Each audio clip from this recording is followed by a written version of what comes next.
Oh guys, manghugas daw siya og plato. Ano trabaho sa pagiging mother? Guys, ngayon lang nakahugas yan guys. Ako naman lagi nang huhugas guys. Oh. Tingnan mo. Hugas sa plato guys. Yan. Sa kamar niya hugason. Nanghugas lang yan guys dahil gusto niya Ang sakop. makita na nakabidyo na ng hugas siya para sabihin na mabait. May tubig. Ano guys, so pero ako naman ang hugas lagi niyan. Yan ang hugas.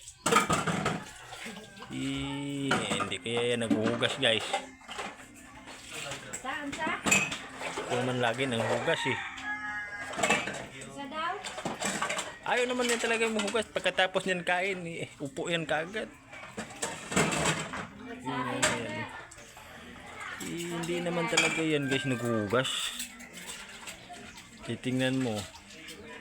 Sinong nakaupo? Di ba ako ang nakaupo? Siyang naghuhugas?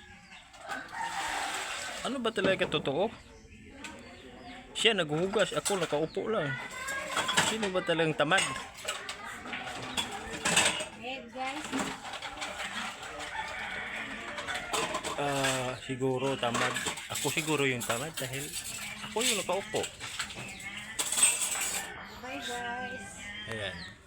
Malis na siya.